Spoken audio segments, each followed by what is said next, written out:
Jingzhou शहर के बीचों बीच मैंने एक अप्लायंस रिपेयर शॉप खोली थी। दुकान के बाहर एक बड़ी सी साइन लगाई जिस पर लिखा था, हम हर चीज रिपेयर करते हैं, ऊपर से स्पेसशिप और स्पेस स्टेशन, नीचे तक एयरक्राफ्ट कैरियर और न्यूक्लियर सबमरीन। जो भी इलेक्ट्रिसिटी पर चलता है वो हमारे लिए कुछ नहीं। मुझे क्या पता था कि एक दिन सच में कोई मिलिट्री वाला आ धमकेगा। उस दिन मैं दुकान में बोर बैठा था, तभी अचानक एक बेहद एलिगेंट शार्पली ड्रेस्ड औरत ने दरवाजा धकेल कर खोला। उसके चेहरे पर एक अजीब सी गंभीरता थी, जैसे वो यहाँ मजाक करने नहीं आई थी। सर, क्या आप सच में सब कुछ रिपेयर करते हैं? बिल्कुल करते हैं, मैंने मुस्कुराते हुए कहा। Nuclear submarine, aircraft carrier, space station, बड़े ऑर्डर्स पर डिस्काउंट भी मिलता है, ऑनेस्टी की गारंटी है। तो बताइए आपको क्या रिपेयर करवाना है, न्यूक्लियर सबमरीन या एयरक्राफ्ट कैरियर? वो मेरी बात सुनकर जरा भी नहीं मुस्कुराई। बिना एक पल घुमाए उसने अपना ब्रीफकेस टेबल पर रखा और खोल दिया। अंदर एक चीज थी जो दिखने में बैटरी जैसी लगती थी, लेकिन जैसे ही मेरी नजर उस पर पड़ी मैं सीधा होकर बैठ गया। वो केयरफुली प्रोटेक्टिव फोम में लिपटी हुई थी। उसके ऊपर माइक्रोस्कोपिक सर्किट्स थे, छोटे छोटे क्रिस्टल जो एक कॉम्प्लेक्स नेटवर्क में एक दूसरे से जुड़े हुए थे। अगले ही पल मेरा दिमाग एकदम अलर्ट हो गया। ये क्या है? एक लिथोग्राफी मशीन का कैलिब्रेशन सेंसर मॉड्यूल, उसने सपाट आवाज में कहा। एक एक्सपेरिमेंट के दौरान पावर ओवरलोड हो गया, सेंट्रल कार्बन नीडल अरे जल गई और टूट गई। हमारे प्रोजेक्ट टीम को इसकी तुरंत जरूरत है। उसका नाम था चेन किंच। वो लॉन्ग एकेडमी ऑफ साइंसेज में रिसर्चर थी। उस एक्सीडेंट की वजह से पूरा प्रोजेक्ट ठप पड़ गया था। देश के कई स्पेशलाइज्ड इंस्टीट्यूशंस पहले ही हाथ खड़े कर चुके थे कि इसे जल्दी रिपेयर करना नामुमकिन है। अगर वो पूरी तरह लाचार न होती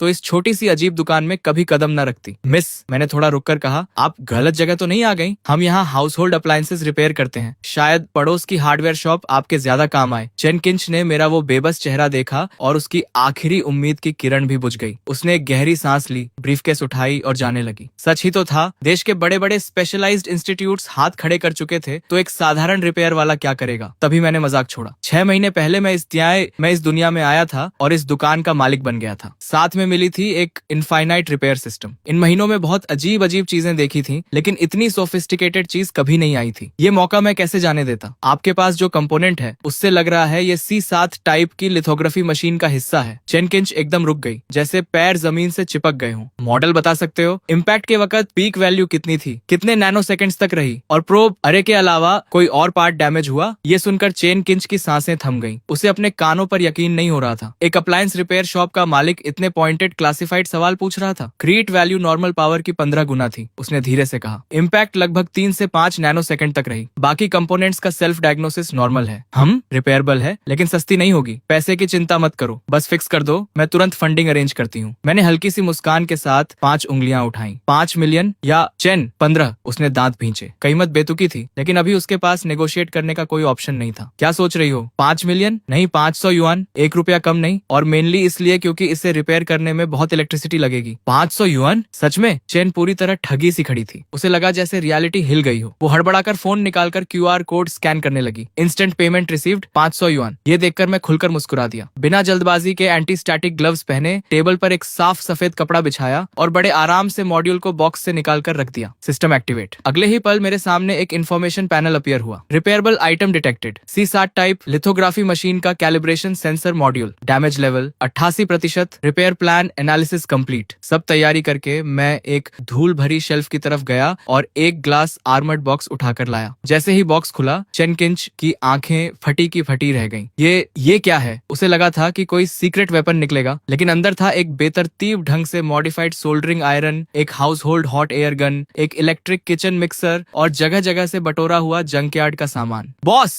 आप इस कबाड़ से मेरी फोटोलिथोग्राफी मशीन का पार्ट रिपेयर करने वाले हो? घबराओ मत, मैंने मुस्कुराते हुए कहा। ये सब इक्विपमेंट फैमिली एयरलूम है। अपोलो मिशन के जमाने में इससे पार्ट्स पॉलिश होते थे। लिथोग्राफी मशीन न होती तो मैं इसे निकालता भी नहीं। Apollo mission? चेन किंच के मुंह का कोना फड़का। पछतावा तो था कि यहाँ आई क्यों, लेकिन अब कोई चारा नहीं था। एक बार और ट्राई तो करना ही था। मैंने हेयर ड्रायर उठाया और मॉड्यूल पर चलाने लगा। न कोई हीट थी, बस हल्की सी ओजोन की स्मेल। लेकिन तभी चेन किंच ने हैरान होकर देखा कि माइक्रोमीटर स्केल सर्किट्स में कुछ हो रहा था। ये क्या है? इलेक्ट्रोड अट्रैक्शन इफेक्ट की रिवर्स रिएक्शन। एक स्पेसिफिक फ्रीक्वेंसी को पल्स में कन्वर्ट करके मेटालिक मेटालिक ट्रे की मेमोरी रिस्टोर की जा रही है। सिंपल वर्ड्स में उसे उसकी ओरिजिनल शेप याद दिलाई जा रही है। चेन अभी इस झटके से उभरी भी नहीं थी कि मैंने वो सोल्डरिंग आयरन प्लग इन कर दी। उसकी टिप पर एक बारीक नीडल लगी थी और वो धीरे धीरे रेड हॉट होने लगी। चेन का दिल फिर से तेज धड़कने लगा। इस जलती हुई नीडल से क्या करोगे? लेकिन मेरे चेहरे पर उस वक्त जो कॉन्सेंट्रेशन थी वो मैंने पहले कभी नहीं दिखाई थी। नीडल एकदम स्टिल थी। बहुत धीरे धीरे मैं उसे डैमेज प्रोब अरे के पास ले गया। जैसे ही टिप पास आई, एक बेयरली विजिबल इलेक्ट्रिक आर्क क्रैकल करने लगा। चेन ने वो नजारा देखा जो वो जिंदगी में कभी नहीं भूलेगी। आंखें बंद करो, मैंने कहा। ये बस कोल्ड एटम ग्लास है। लॉन्ग इंस्टीट्यूट के रिसर्चर्स इतने इंप्रेशनेबल क्यों होते हैं? जैसे कोल्ड एटम ग्लास पहले कभी देखा ही नहीं। लेकिन ये टेक्नोलॉजी, हम तो इसे फ्यूचर टेक्नोलॉजीज के आर्टिकल्स में लिखने से भी डरते हैं। चेन की आवाज कांप रही थी। उसे लग रहा था जैसे दशकों की मेहनत से बनाए गए साइंस के विजन को इस आदमी ने कबाड़ से तहस नहस कर दिया हो। ठीक है, आखिरी स्टेप, प्रोब नेटवर्क और माइक्रोमीटर सर्किट्स रीबिल्ड करना है। चेन उसे देखती रही, आंखें चौड़ी। मैंने एक बिस्किट टिन से कुछ पाउडर निकाला, एक छोटी सी ग्लास वायल में डाला, फिर उसमें एक विस्क डुबोकर ऑन कर दिया। ये अल्ट्रासोनिक सस्पेंशन नेबुलाइजेशन है। ओह, तुम जानते हो? लगता है तो है। मतलब रिसर्चर बुरे नहीं हो तुम। मैंने हल्की सी स्माइल दी और सोल्डरिंग आयरन ऑन की। एक स्पेशल मैग्नीफाइंग ग्लास के थ्रू चेन ने देखा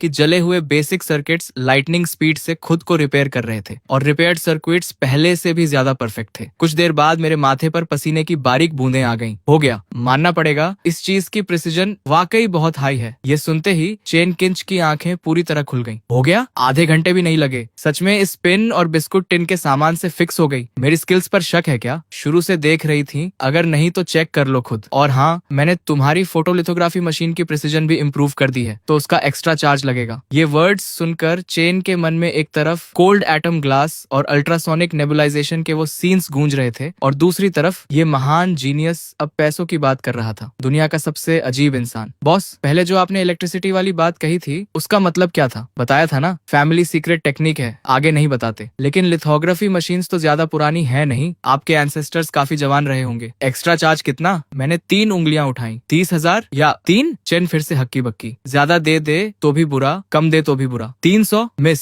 स्टेट का पैसा यूं हल्के में मत लो। 300 युआन। 1-1 छोड़ो। चेन किंच की चौड़ी आंखों में अविश्वास चमक रहा था। फिक्स हो गई? और इतना कम मांग रहे हो? ये फोटोलिथोग्राफी टेक्नोलॉजी है। मिलियंस मांगते तो भी देने पड़ते। 800 युआन, 1 पैसा कम नहीं। और हाँ, एक बात बताना भूल गया था, तुम्हारे मास्क की प्रिसीजन भी रिकैलिब्रेट कर दी। सॉरी, वो थोड़ा पुराना था, मुझसे रहा नहीं गया। ओरिजिनल रेजोनेंस फ्रीक्वेंसी थोड़ी कोर्स थी, मैंने 1 परसेंटेज पॉइंट ऊपर कर दी। तुम्हारे प्रोजेक्ट पर कोई खास फर्क नहीं पड़ेगा ना? कितना कहा? 1 परसेंटेज पॉइंट? चेन किंच की सांस रुक गई। एक रिसर्चर होने के नाते वो जानती थी कि वो 1 परसेंटेज पॉइंट कितनी बड़ी बात है। सर, क्या मैं आपका कॉन्टैक्ट ले सकती हूँ? क्यों? मैं एक रिस्पेक्टेबल आदमी हूँ। तुम्हारी चीज फिक्स कर दी, अब और क्या चाहिए? नहीं, एक्चुअली अगर कभी कुछ और फिक्स करवाना हो तो मुझे पता है, डर है कि रिपेयर होल्ड नहीं करेगी और मुझे ढूंढ नहीं पाओगी। नहीं, ऐसा नहीं, घबराओ मत, दुकान यही है, जब चाहो आ जाओ। अगर ठीक से फिक्स नहीं हुई तो 800 युआन वापस। चेन किंच के होठों का कोना एक बार खिंचा, फिर वो रिपोर्ट फाइल करने के लिए पलट गई। लेकिन जैसे ही बाहर निकली, फोन बजा। स्क्रीन पर नाम था डायरेक्टर जू। जैंगलिंग शू, कहाँ हो तुम? मैंने फोटोलिथोग्राफी मशीन का मॉड्यूल रिपेयर करवाने को नहीं कहा था? डायरेक्टर, चिंता मत करो, फिक्स हो गई, वापस लेकर आ रही हूँ। फिक्स हो गई? कहाँ करवाई? एक अप्लायंस रिपेयर शॉप में। लाइन पर एक लंबी खामोशी छाई, फिर धीरे से आवाज आई, कहाँ हो? मैं खुद आता हूँ। सड़क पर रिसर्च इंस्टीट्यूट की कार तेज रफ्तार से भागी जा रही थी। जो का चेहरा सफेद पड़ा हुआ था, ब्रीफकेस गोद में पकड़ी थी, नसें तनी हुई थी। वो जानता था डायरेक्टर अब ब्लास्ट करेगा, लेकिन उसका दिमाग बार बार उस कबाड़नुमा टूल्स और उस अजीब दुकान वाले की तरफ जाता था। उसे लगा जैसे कोई हास्यास्पद सपना देख आई हो। इंस्टीट्यूट के गेट पर पहले से सारी प्रोजेक्ट टीम्स के रिसर्चर्स जमा थे। जैसे ही कार रुकी, भीड़ टूट पड़ी। लिंचू, क्या मॉड्यूल फिक्स हो गया? दिखाओ जल्दी, हमारा प्रोजेक्ट और नहीं रुक सकता। फिक्स हुई? शायद। या तो हुई या नहीं हुई। ये शायद क्या है? और कहाँ फिक्स करवाई? स्पेशलिस्ट एजेंसी ने तो महीनों लगने की बात कही थी। अप्लायंस रिपेयर शॉप में। पूरी भीड़ की सांसें थम गई। Appliance repair shop photolithography machine की? ये क्या नॉनसेंस है? जैंगलिंग शू, तुम्हारा दिमाग तो ठीक है ना? जैंगलिंग शू कांप रही थी, आंखों में आंसू आने वाले थे। बस, सब चुप। डायरेक्टर की आवाज ने सबको फ्रीज कर दिया। जैंगलिंग शू, कंफर्म करो, फिक्स हुई? वो ब्लैंक दिमाग से बस सिर हिला दिया। ठीक है, क्लीन रूम लैब 1 में ले जाओ, टेस्टिंग होगी। अगर फिक्स हुई तो कारनामा हो जाएगा, अगर नहीं हुई कोर्ट मार्टियल के लिए तैयार रहो। बस यही था। अब सारी उम्मीदें उस सीमिंगली अनरिलायबल दुकान वाले पर टिकी थी। क्लीन रूम लैब 1 के अंदर प्रोटेक्टिव सूट्स में टेक्नीशियंस ने बड़े ध्यान से मॉड्यूल को बॉक्स से निकाला और टेस्टिंग शुरू की। भगवान, ये सोल्डरिंग टेक्निक क्या है? रिपेयर्ड सर्किट्स तो बेहद खूबसूरत हैं। लगता है जैंगलिंग शू ने कोई ऐसा एक्सपर्ट ढूंढा जिसे हम नहीं जानते थे। ये तो ओरिजिनल फैक्ट्री से निकला हुआ लग रहा है। नहीं, रुको, ये ओरिजिनल से भी ज्यादा परफेक्ट परफेक्ट है, रिपेयर का कोई निशान तक नहीं। तभी एक रिसर्चर ने चिल्लाकर कहा, ये मटेरियल सस्पिशियस है, इमीडिएटली एनालाइज करो। सर, हमारे डेटाबेस में ये मटेरियल नहीं है। डेटाबेस में नहीं है? 2026 हो गया है और अभी भी अननोन मटेरियल्स हैं दुनिया में। जल्दी पावर ऑन करो टेस्टिंग के लिए। जू अब अपनी एक्साइटमेंट छुपा नहीं पा रहा था। बड़े स्क्रीन पर एक एक करके ग्रीन मैसेजेस आने लगे। Power system self check complete, no anomalies. Internal logic unit check complete, circuit test complete, values within control range. हर अनाउंसमेंट के साथ कमरे में मौजूद हर इंसान का दिल एक धड़कन ज्यादा धड़क रहा था। जो मॉड्यूल फिजिकली डिस्ट्रॉयड घोषित हो चुका था, वो एक एक वेरिफिकेशन प्रोसीजर पास करता जा रहा था। ये तो साइंटिफिक ही नहीं है, एक्यूरेसी टेस्ट रन करो। जू की बॉडी सुन्न पड़ गई। वो चेयर में धंस गया जैसे सारी एनर्जी निकल गई हो। सर, वैल्यूज स्ट्रेन्स हैं। ये सुनते ही जू की मुट्ठियां भिंच गईं। हथेलियों का पसीना आस्तीन तक भिगो गया। तो फेल हो गई? जू एकदम कुर्सी से उछला। नहीं सर, ये वैल्यूज किसी बहुत हाई लेवल फोटोलिथोग्राफी मशीन जैसी हैं। हम जो यूज कर रहे थे उससे 1% पॉइंट ज्यादा। मुझे शक है ये हमारा मॉड्यूल ही नहीं है, लेकिन अब भी दुनिया में किसी के पास भी ऐसी टेक्नोलॉजी नहीं होनी चाहिए। 1% पॉइंट ज्यादा, जो कि आंखें पलटी और वो बेहोश होकर गिर पड़ा। लेकिन बाकी सब यूफोरिक थे, स्क्रीन पर स्क्रॉल हो रहे डेटा को टकटकी लगाए देख रहे थे। और एक कोने में चेन किंच अभी भी वहीं खड़ी थी, ब्लैंक एक्सप्रेशन के साथ। तो कैलिब्रेशन मॉड्यूल फिक्स हो गई? फिक्स नहीं जैंगलिंग सू, ये ब्रेक थ्रू है। तुमने एक कारनामा कर दिया। वो अपनी तरफ उंगली उठाते हुए बोली। मैंने? अभी तो डायरेक्टर कोर्ट मार्शल की बात कर रहे थे। एक पल में कारनामा कैसे? जैंगलिंग सू, इस बड़ी टेक्निकल डिफिकल्टी को ओवरकम करने में तुम्हारे एक्सेप्शनल परफॉर्मेंस के लिए मैं तुम्हें इस रिसर्च टीम का हेड नियुक्त करता हूँ। वो अपनी आंखों पर यकीन नहीं कर पा रही थी। लॉन्ग एकेडमी ऑफ साइंसेज में काम करना ही एक ऑर्डिनरी इंसान के लिए पिनिकल था। टीम लीडर बनना उसकी सोच से भी बाहर था। क्या ये सब उस मॉड्यूल रिपेयर की वजह से था? और उस मोमेंट में पहली बार उसे यकीन हुआ उस सीमिंगली अनरिलायबल लड़के की बातों पर। वो 1% एक्यूरेसी इंप्रूवमेंट भी सच था। बताओ चीफ जैंगलिंग, सारे स्पेशलाइज्ड एजेंसीज ने हाथ खड़े कर दिए थे। तुम किसके पास गई थी? आर्मी सब कॉन्ट्रैक्टर, जनरल स्टाफ का कोई बिगविग? इतनी इंपॉर्टेंट मैटर के लिए हम भी पर्सनली जाकर थैंक्स करना चाहते हैं। मैं झूठ नहीं बोल रही, सच में एक छोटी सी लोकल रिपेयर शॉप में फिक्स हुई। Repair stand? टीवी फिक्स करना भी कॉम्प्लिकेटेड है वहाँ। हम फोटोलिथोग्राफी मशीन की बात कर रहे हैं। लिंक्सू, मजाक कर रही हो ना? बिल्कुल नहीं, उस वक्त सच में कोई चॉइस नहीं थी, इसीलिए वहां गई। दरवाजे पर लगी वो साइन ही थी जिसने उसकी नजर खींची। साइन पर लिखा था, ऊपर स्पेसशिप और स्पेस स्टेशन रिपेयर सिखाई जाती है, नीचे एयरक्राफ्ट कैरियर और न्यूक्लियर सबमरीन। जो भी इलेक्ट्रिसिटी पर चलता है वो यहाँ फिक्स होता है। पूरी लेबोरेटरी में एक पल के लिए मौत जैसी खामोशी छा गई। तो मैं अंदर चली गई। बॉस ने soldering iron, hot air gun और मिक्सर से वो मॉड्यूल रिपेयर किया और अंत में कुल 800 युआन लिए। जैसे जैसे वो बोलती जा रही थी उसकी आवाज कमजोर होती जा रही थी। उस मोमेंट में चैन किंच की तरफ सभी की नजरें घूम गईं और हर आंख में हैरानी और अविश्वास था। फोटोलिथोग्राफी मशीन रिपेयर करने के लिए एक रिपेयर शॉप? लेकिन ये तो बिल्कुल नॉनसेंस है। अगर उस आदमी में सच में इतना टैलेंट होता तो पूरी दुनिया उसके पीछे पड़ी होती। तभी जू आगे बढ़ा और ऊंची आवाज में बोला, ये मैटर अब टॉप सीक्रेट क्लासिफाइड है। जो भी इसके बारे में बात करेगा उस पर एस्पियोनाज का आरोप लगेगा। प्रोजेक्ट टीम, इस नई प्रिसीजन लेवल के साथ एक नई चिप सीरीज तुरंत मैन्युफैक्चर करो। मुझे जल्द से जल्द रिजल्ट्स चाहिए। फिर उसने चेन किंच की तरफ इशारा किया। जैंगलिंग शू, अभी जाना मत। उस शॉप का एड्रेस याद है? हाँ, परफेक्ट, मुझे वहां ले चलो। मैं उस बॉस से पर्सनली मिलना चाहता हूँ। 1 मिनट रुको, मैं कुछ लेकर आता हूँ। अगर वो इस चीज को फिक्स कर सकता है तो मैं उसे जो चाहे दे दूंगा। मैं? जू? कुछ ही मिनट्स में जू भागते हुए आया, लेकिन जो चीज उसके हाथ में थी उसे देखकर चैन किंच का दिल एक बीत रुक गया। ये तो नन सैटेलाइट नेविगेशन सिस्टम चिप है। आप उसे ये दिखाने जा रहे हो? क्या ये रिपेयर भी हो सकती है? थोड़ी देर बाद दोनों कार से मेरी शॉप पर पहुंचे। चैन किंच अंदर आते ही फेमिलियर अंदाज में बोली, बॉस, काफी दिनों बाद इस बार कोई और भी साथ लाई हूँ। कोई झगड़ा करने आया है? नहीं बॉस, गलत मत समझो। आपने जो डिवाइस रिपेयर किया था वो परफेक्टली काम कर रही है। ये मेरे एक एल्डर हैं। इन्होंने सुना है कि आप बहुत टैलेंटेड हो, कुछ दिखाना चाहते हैं आपको। अच्छा, झगड़ा नहीं है तो ठीक है, आओ, लॉयल कस्टमर हो तो ये फेवर कर देता हूँ। दिखाओ क्या लाए हो। जू ने शॉप में घुसते ही आसपास असेस करना शुरू कर दिया था। जगह उसकी कल्पना से भी ज्यादा डेलिपेटेड थी। उसने सोचा था कि इतनी कॉम्प्लेक्स डिवाइसेस रिपेयर करने वाली जगह पर कम से कम प्रोफेशनल इक्विपमेंट तो होगा, लेकिन यहाँ कोई स्पेशलाइज्ड इक्विपमेंट नहीं था, बल्कि ये तो किसी ऑर्डिनरी रिपेयर शॉप से भी ज्यादा पुराना और अजीब था। मेरी बात सुनकर जू ने ब्रीफकेस खोली। बॉस देखो, क्या ये रिपेयर हो सकती है? मैंने चिप उठाई और देखने का नाटक किया। असल में मेरे दिमाग में सिस्टम चिल्ला रहा था, सिस्टम सिस्टम स्कैन करो अभी।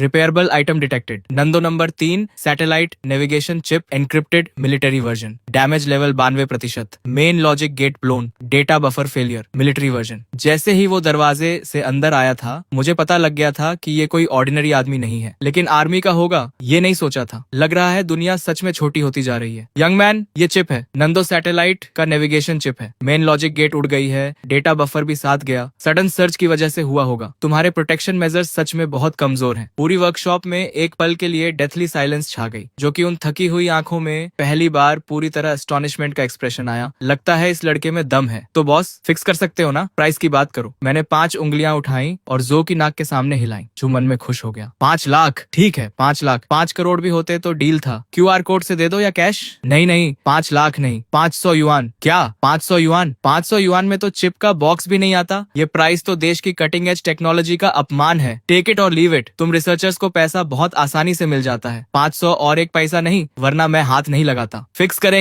करेंगे बॉस, करेंगे। चेन किंच ने झट से फोन निकाला और पेमेंट QR स्कैन कर दिया, जो बस हेल्पलेसली ये सीन देखता रहा। देश की स्ट्रेटेजिक कटिंग एज चिप एक यंग मैन ने 500 युआन में रिपेयर के लिए एक्सेप्ट कर ली। अगर वो रेगुलर कस्टमर ना होती तो मैं इसे लेता भी नहीं। तुम सच में सोचते हो मैं 500 युआन के लिए परेशान हूँ? सीरियसली? जू का चेहरा थोड़ा खुला। तुम इसे स्मॉल मैटर बोल रहे हो? ये पूरे नंदू सैटेलाइट का मेन कंपोनेंट है। ये लड़का अभी इतना सीरियस था, एकदम चाइल्डिश कैसे हो गया? डायरेक्टर, चिंता मत करो, बॉस हमेशा ऐसे ही हैं। टैलेंटेड लोगों का टेम्पर ऐसा ही होता है। जू का चेहरा लाल हो गया। वो एक कोने में मुड़ा। मैंने एक छोटा बॉक्स निकाला और खोला। जू का दिल मुंह को आ गया। अंदर था एक पुराना मैनुअल डेंटिस्ट ड्रिल। कहाँ से ढूंढ के लाया था भगवान जाने। एक पुरानी प्लायर्स और एक चीज जो मैनुअल कॉफी ग्राइंडर जैसी दिखती थी। ये सारा कबाड़ स्क्रैप डीलर भी 5 यूरो में नहीं लेता। जो से रहा नहीं गया। कांपती उंगली से उस पाइल की तरफ इशारा करते हुए उसकी आवाज भी कांप रही थी। आप इस सबसे मेरी चिप फिक्स करने वाले हो? क्यों? मेरे टूल्स पसंद नहीं आए? तो अपनी चिप वापस ले जाओ और खुद स्टडी करो। मेरी छोटी सी शॉप इतने इंपॉर्टेंट क्लाइंट्स के लिए बनी नहीं है। ये कहकर मैंने नाराजगी से टूल्स रख दिए और चेयर पर बैठ गया। मास्टर शू, प्लीज रिपेयर करवाना है हमें, और वैसे भी पैसे दे चुके थे। चेन किंच ने बीच में आकर सिचुएशन संभाली। बूढ़ा जू अंदर से जल रहा था, लेकिन उसने फोर्स कर खुद को शांत किया। मैंने जू को एक नजर से देखा, फिर धीरे से ट्वीजर्स उठाई। उसी मोमेंट में चेन किंच ने मेरा स्पेशल मैग्नीफाइंग ग्लास उठा लिया। लेंस के थ्रू जू और चेन किंच दोनों ने एक इनक्रेडिबल सीन देखा। ये टेक्निक क्या है? लग रहा है फ्ली को पर्म दे रहे हो। जू को गूज़बम्प्स आ गए। उसे लगा जैसे जिंदगी भर की साइंटिफिक रिसर्च बेकार हो गई। अगर एक साधारण आयरन से चिप फिक्स हो जाती है तो मैंने इतना पढ़ा क्यों? पहले पता होता तो 20 यूरो का आयरन ले आता सुपरमार्केट से, 500 युआन बच जाते। जैंगलिंग सू, सच में इसी तरह फोटोलिथोग्राफी मशीन फिक्स हुई थी? ये तो सब दिखावा लगता है, रिपेयर जैसा कुछ दिख ही नहीं रहा। डायरेक्टर देखो ये पाउडर। इस टेक्निक का नाम अल्ट्रासोनिक एटोमाइजेशन सस्पेंशन है। Ultrasonic atomisation suspension? ये क्या होती है? मैनुअल्स में है। मैंने उनकी बातों का जवाब देने की जहमत नहीं उठाई और डेंटिस्ट ड्रिल उठा लिया। उसे पाउडर में डुबोया और चिप के डैमेज्ड एरियाज रिपेयर करने लगा। प्रोसेस फोटोग्राफी मॉड्यूल जैसी ही थी, बस मटेरियल्स अलग थे। टूल की टिप से चिप के सर्किट पर बेयरली विजिबल इलेक्ट्रिक आर्क्स कूद रही थी, हर माइक्रो फ्रैक्चर को प्रिसिजली रिपेयर करती हुई। किसी सुपर हीरो मूवी से भी ज्यादा एब्सर्ड था ये नजारा। ठीक है, हो गया, लेकिन ये नंदो सैटेलाइट नेविगेशन चिप थी, इतने कम टाइम में रिपेयर हो गई? किसी स्पेशलाइज्ड इंस्टीट्यूट में तो रिपेयर प्लान बनाने में ही महीने लग जाते। और क्या करूं? ड्रम्स बजाऊं? रिबन कटिंग सेरेमनी करूं? डायरेक्टर साहब स्पीच दें? जो को गाली देने की जबरदस्त इच्छा हुई। लड़के में टैलेंट तो कमाल का है, लेकिन जबान सांप जैसी है। एक ही लाइन में दम निकाल दिया। उसने देखा मैं कैजुअली टूल्स बॉक्स में फेंक रहा हूँ, जैसे अभी कोई टोस्टर फिक्स किया हो जो ऑन नहीं हो रहा था। इतना नॉनशलेंट। एक बड़ी सी अब्सर्डिटी की लहर जू को डुबो गई। मैं पागल हो गया हूँ या सपना देख रहा हूँ? ये कैसे पॉसिबल है? जू का चेहरा स्केरलेट हो गया। सांस लेने में भी तकलीफ हो रही थी। डायरेक्टर ठीक हो? बस एक छोटी सी चीज फिक्स की है, यहाँ मर मत जाओ, मुझे इस शॉप से रोजी रोटी चलानी है। नहीं ठीक हूँ। जू कंपोजर वापस लाने की कोशिश कर रहा था। डायरेक्टर आदत डालनी पड़ेगी, बॉस का यूजुअल प्रोसीजर यही है। Usual procedure? जीजेंग एक्सू, तुम्हें अंदाजा है मुझे कितना शौक लगा है ये देखकर? पूरी एकेडमी के सैकड़ों एक्सपर्ट्स जो प्रॉब्लम सॉल्व नहीं कर पाए, इसने पुरानी डेंटिस्ट ड्रिल और एक हेयर क्लिप से फिक्स कर दी। ग्रैंडपा तुम्हारी चीज फिक्स हो गई। वैसे मंथली सिग्नेचर एल्गोरिदम थोड़ा बेसिक था तो मैंने उसे इम्प्रूव कर दिया। लोअर लेवल पर केजेस की संख्या भी कम थी, लेआउट भी ठीक नहीं था, वो भी फिक्स कर दिया। बच्चों का खेल। मैंने एक लंबी सांस ली। मेरा इरादा था जू से एक्स्ट्रा 200 युआन मांगने का, लेकिन वो पहले ही हांफने लगा था तो छोड़ दिया। बूढ़े को तकलीफ नहीं देनी थी। इतने कम टाइम में चिप फिक्स ही नहीं की,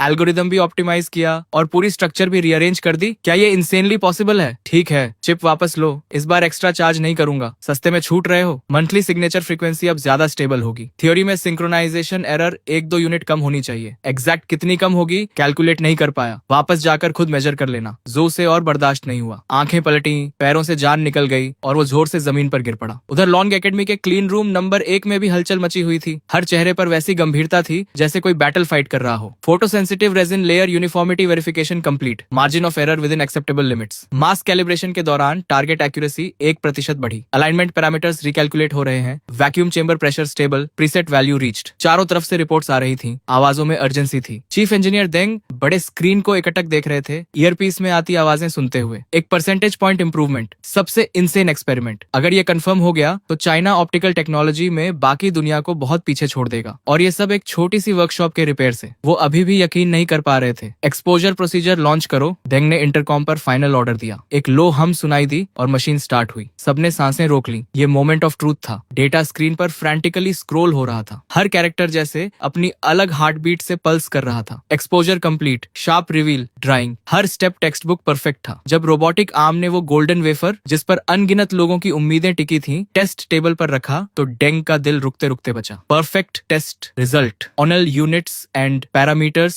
normal, structure intact, effective accuracy increased by 1.2%। पूरी लेबोरेटरी में सन्नाटा छा गया। सब वुडन स्टैचूज बन गए। हमने कर दिया, हमने कर दिया, भगवान मैं सपने में तो नहीं हूँ। सब हंसने लगे, लेकिन आंसू झरने की तरह बह रहे थे। डेंग ब्लैंक नजरों से स्क्रीन को देखते रहे। उनका पूरा बॉडी अनकंट्रोलेबली कांप रहा था। इतने सालों की पढ़ाई, इतना नॉलेज और एक अप्लायंस रिपेयरमैन ने उसे पल भर में धूल में मिला दिया। उसी वक्त यूक्सिया के टॉप लीडर्स की मीटिंग रूम में माहौल बेहद भारी था। 10 मीटर से लंबी कॉन्फ्रेंस टेबल पर देश के सबसे इन्फ्लुएंशियल साइंटिस्ट्स बैठे थे। सबने जू की रिपोर्ट पढ़ी है ना? तो क्या लगता है? सॉम मिन्योन ने टेबल पर टैप करते हुए कहा। उनकी आवाज में एक दबी हुई एंगर थी। टेबल पर लॉन्ग एकेडमी के 7वीं इंस्टीट्यूट की नई रिपोर्ट रखी थी। कोई बात करने की जरूरत नहीं, जो चाहे कर रहे हैं। C7 फोटोलिथोग्राफी मशीन का कैलिब्रेशन मॉड्यूल, ये तो सिस्टम का हार्ट है। पूरी दुनिया में गिनती के कंट्रीज हैं जो इसे रिपेयर कर सकते हैं, और इन्होंने एक अप्लायंस रिपेयरमैन को दे दिया। क्या फोटोग्राफी मशीन को टीवी समझ रखा है? डीन यान ने मुट्ठी टेबल पर मारी और उठ खड़े हुए। चेहरा गुस्से से लाल था। मैं डीन यान से सहमत हूँ, और ये रिपोर्ट में एंसेस्ट्रल नो हाउ और कॉमन पीपल का मास्टर क्या बकवास है। लगता है कोई शिवलरिक रोमांस पढ़ रहे हो। मेरी राय में जो इतने प्रेशर में है कि हैलुसिनेट कर रहे हैं। सालों से वेस्टर्न कंट्रीज हमारा गला दबाए हुए हैं। सबकी इंपेशेंस समझ आती है, लेकिन ऐसे मोमेंट्स में ही कूल हेड रखना जरूरी होता है। जो कर रहे हैं वो रिपोर्ट फल्सिफाई करना है। ये सिंपल प्रोफेशनल एरर नहीं, ये serious breach on off discipline है। मीटिंग रूम का माहौल और भारी होता गया। लगभग सबकी राय एक ही थी। सोम मग्न बड़े ध्यान से सब सुन रहे थे। उनकी भौहें और ज्यादा सिकुड़ती जा रही थी। वो जानते थे जो कोई ऐसे वैसे साइंटिस्ट नहीं है जो हल्की बात नहीं करते। शायद कोई और एक्सप्लेनेशन हो। मेरी राय में 7वीं इंस्टीट्यूट के सभी रिसर्च प्रोजेक्ट्स तुरंत हॉल्ट करने चाहिए और इन्वेस्टिगेटिव टीम भेजनी चाहिए। हाँ, अग्रीड। सम मिन्योन ने भीड़ का गुस्सा ऑब्जर्व किया और एक लंबी सांस ली। इस बार जू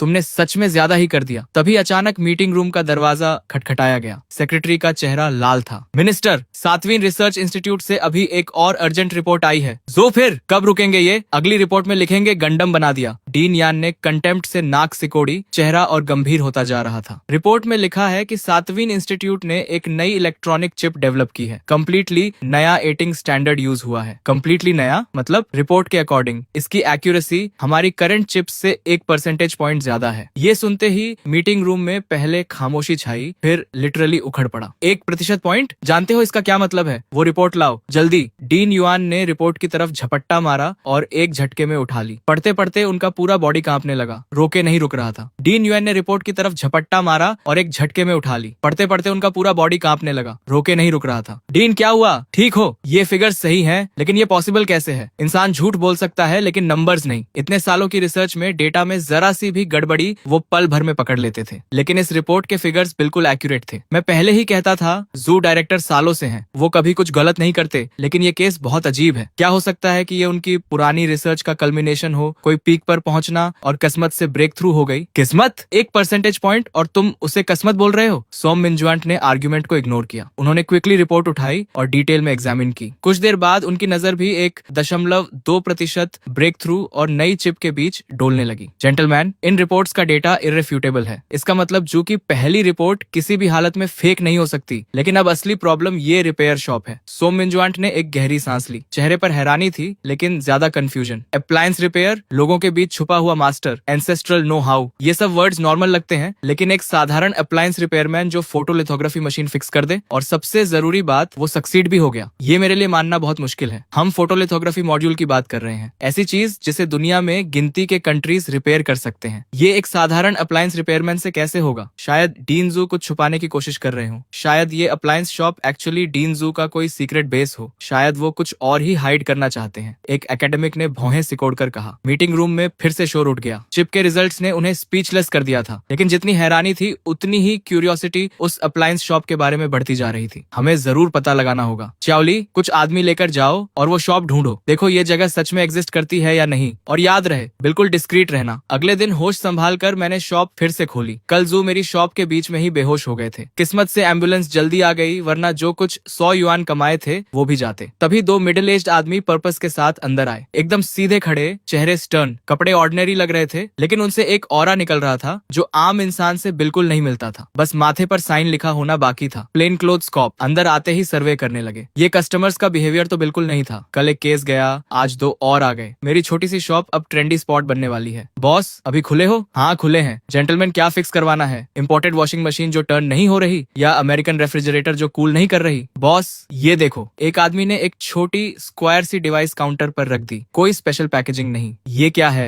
पुराना MP3 प्लेयर या पुरानी पावर बैंक? हाँ यही है, पुराना म्यूजिक प्लेयर। बॉस, फिक्स हो सकता है। Music player? तुम्हारा म्यूजिक प्लेयर ऐसा दिखता है? किसे बेवकूफ बना रहे हो? जैसे ही वो दोनों अंदर आए थे, मैंने उनके पास मौजूद सभी इलेक्ट्रॉनिक डिवाइसेस स्कैन कर लिए थे। जो डिवाइस उन्होंने दिखाई वो एक ब्लैक ब्रदर मिलिट्री सिफर मशीन थी। मलफंक्शन का कारण था एक इम्प्रॉपर पावर आउटेज से ट्रिगर्ड सिक्योरिटी लॉक। ये दोनों रिपेयर करवाने नहीं आए, टेस्ट करने आए हैं मुझे। ये नई नहीं लगती। फिक्स करना कॉम्प्लिकेटेड हो सकता है, लेकिन पुरानी चीजों पर ही असली क्राफ्ट्समैनशिप की पहचान होती है। अक्सर टूटी नहीं होती, बस एक्टिंग अप कर रही होती है। मैंने ट्रैकिंग डिवाइस हाथ में तोली। दोनों ने एक दूसरे को देखा, बिविल्डर्ड। मेरे मिस्टीरियस गेम के सामने उनका पेशेंस क्लियरली खत्म होने लगा था। इस बार मैंने इलेक्ट्रिक इक्विपमेंट भी नहीं निकाली, बस डिवाइस को उंगलियों से टैप किया। रिदमिक और स्लो टैपिंग। सुनने में सिंपल लग रहा था, लेकिन सामने के दोनों आदमी पसीने में भीग चुके थे। वो इमरजेंसी रिसेट कोड टाइप कर रहे थे।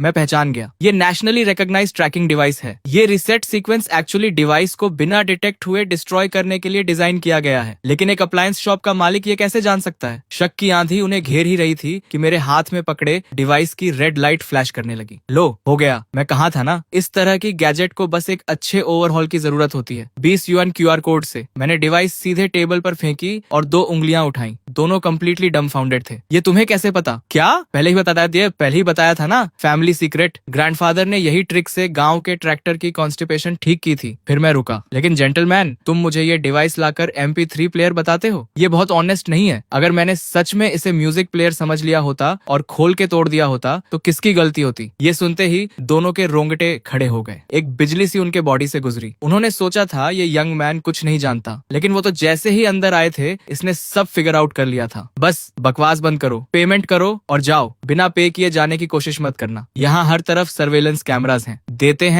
हैं। दोनों फ्रेनेटिकली फोन निकालकर 20 युआन स्कैन करने लगे। और कुछ काम है? फिक्स हो गई तो जाते क्यों नहीं? मैंने पेमेंट कंफर्मेशन देखी। वो दोनों अजीब नजरों से मुझे देखते हुए तेजी से बाहर निकल गए, जैसे आग लगी हो।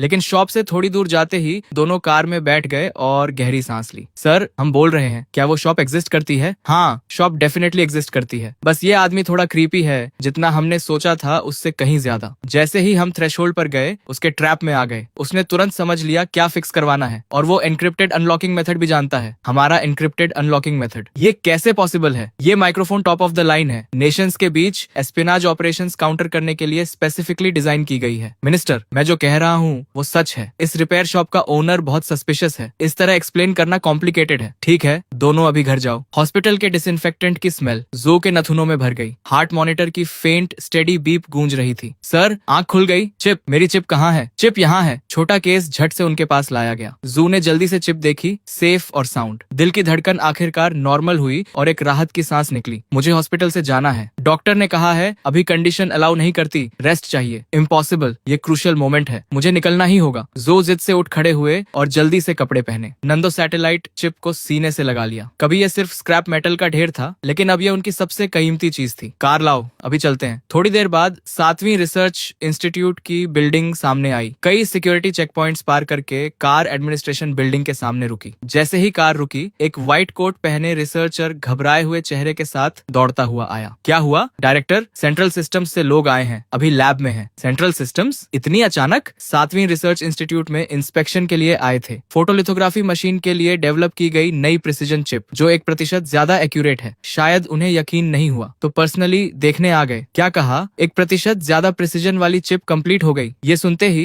जो की आंखें लगभग निकल पड़ी। हाँ, कंप्लीट हो गई। आप और टीम लीडर जो के जाने के कुछ देर बाद ही हम सक्सेस हो गए। परफेक्ट। लेकिन रिपोर्ट सबमिट करने की ऑथराइजेशन किसने दी? रिपोर्ट तभी सबमिट होती है जब पूरा कॉन्फिडेंस हो। चिप अभी बैरली कंप्लीट हुई है और इन्होंने रश करके सेंट्रल सिस्टम को भेज दी। अगर कोई लास्ट मिनट अनफोर्सीन इवेंट आया तो ये साइंटिफिक डेटा और मिलिट्री इंटेलिजेंस फॉल्सिफाई करना होगा। हाई ट्रेजन जितना सीरियस क्राइम। ये ट्रबल ढूंढ रहे हैं क्या? बस सभी प्रोजेक्ट मेंबर्स को अभी बुलाओ। जो भी न्यू चिप डेवलपमेंट में था सब लैब में इकट्ठा हो। जो ने मुड़कर लैब की तरफ दौड़ लगा दी। विशाल क्लीन रूम में एक ग्रुप खड़ा था। फोटोलिथोग्राफी मशीन के आसपास जमा होकर इशारे करते हुए बात कर रहे थे। आगे था यान सेंट्रल सिस्टम के टॉप पर। कैलिब्रेशन मॉड्यूल का फीडबैक लूप मैक्सिमम तक ऑप्टिमाइज हो गया है। ऑप्टिकल पार्ट कंपेंसेशन भी कंप्लीटली रीडिजाइन हुई है। ये टेक्नोलॉजी का सच में कमाल है। और सबसे इंप्रेसिव बात यह है कि ये सारी ऑप्टिमाइजेशंस एग्जिस्टिंग आर्किटेक्चर पर इंप्लीमेंट हुई हैं, एक भी बेसिक प्रोटोकॉल बदले बिना। ये कैसे पॉसिबल है? डायरेक्टर जू, बताइए आपकी लैब में हो क्या रहा है? लिथोग्राफी मशीन छोड़ो, सिर्फ चिप की बात करो। इसकी ऐसी स्ट्रक्चर क्यों है? जू के मुंह में जो प्लेजेंट्रीज आ रही थी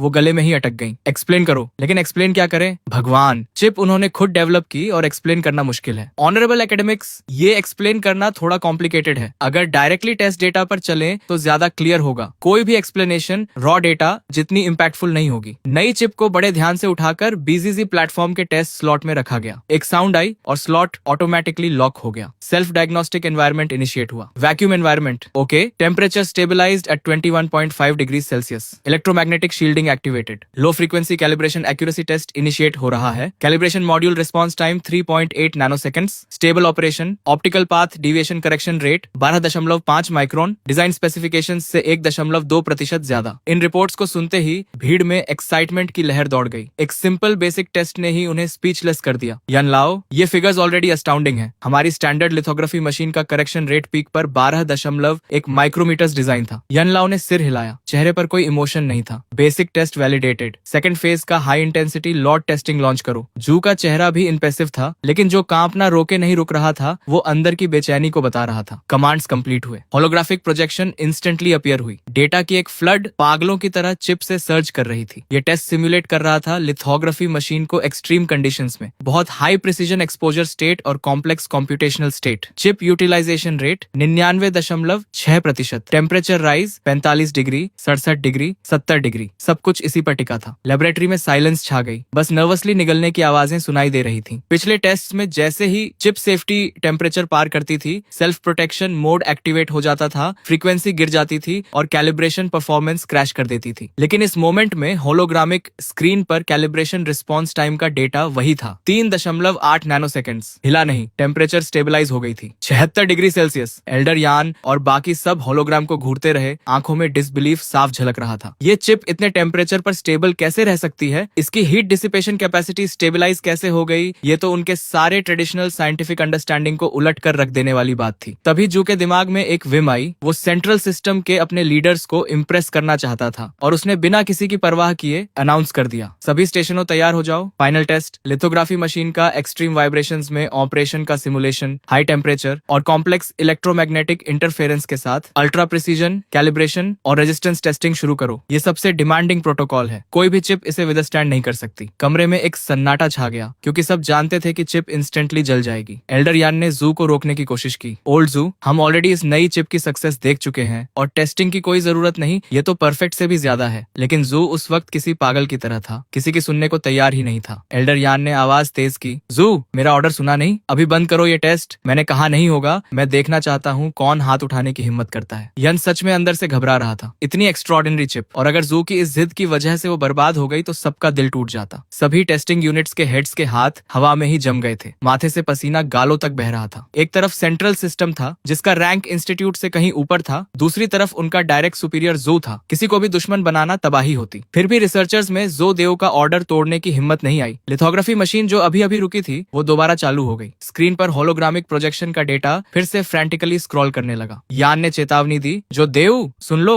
अगर ये एक्सपेरिमेंट फेल हुआ तो कोर्ट मार्टियल के लिए तैयार रहो। लेकिन देव ने जैसे सुना ही नहीं। एल्डर यान की आंखें स्क्रीन पर जमी थी। कैलिब्रेशन डिविएशन रेट का डेटा ऊपर नीचे उछल रहा था। मतलब चिप एक्सट्रीम कंडीशंस में भी ऑप्टिकल पाथ कैलिब्रेशन मेंटेन कर रही थी। तभी अचानक होलोग्राफिक प्रोजेक्शन पर फाइनल डिविएशन रेट आया और वो था जीरोस की एक पूरी लाइन, 0 डिवीजन, 0 एरर। पूरे कमरे में जैसे वक्त रुक गया, सबकी आंखें फटी की फटी रह गईं। क्या मैं सपना देख रहा हूँ? फिर से टेस्ट करो। एल्डर यान का चेहरा लाल हो गया था, दांत इतने जोर से भींचे हुए थे कि पीसने की आवाज कमरे में सुनाई दे रही थी। वो पागल बूढ़ा इस चिप को बर्बाद करके ही दम लेगा। लेकिन इस बार टेक्नीशियंस ने 1 सेकंड भी नहीं लगाया। होलोग्राफिक प्रोजेक्शन रीस्टार्ट हुई और रिजल्ट फिर 0। 1 बार, 2 बार, 3 बार, हर बार 0। भगवान, 5 बार। हमारी पुरानी चिप्स तो एक बार भी नहीं झेल पाती थी। जोदो पूरी तरह गलत साबित हो गया था और ये सोचकर तो और ज्यादा हैरानी होती थी कि इस चिप को एक अप्लायंस रिपेयरमैन ने फिक्स किया था। ये किसी मिरेकल से कम नहीं था। एल्डर यान खुद को रोक नहीं पाया। डायरेक्टर जू, आखिर कहां से ढूंढा है तुमने उस जीनियस को जो लिथोग्राफी मशीन को इस हद तक यूज कर सकता है? जू ने शांति से पूछा। काफी है डीन यान, हमारी चिप आपके स्टैंडर्ड्स पर खरी उतरी? यान ने माथा झुकाते हुए कहा। बिल्कुल काफी है डायरेक्टर जू, बहुत ज्यादा काफी है। और वो कोर्ट मार्शल वाला प्रपोजल? इस बार जो को थोड़ा पेटी जरूर लगा, लेकिन सच यही था कि ड्रैगन कंट्री का 7वां रिसर्च इंस्टीट्यूट कुछ भी नहीं है। तो सेंट्रल सिस्टम के लोग यहाँ आए ही क्यों? क्या इसीलिए नहीं कि उन्हें खुद पर भरोसा नहीं था?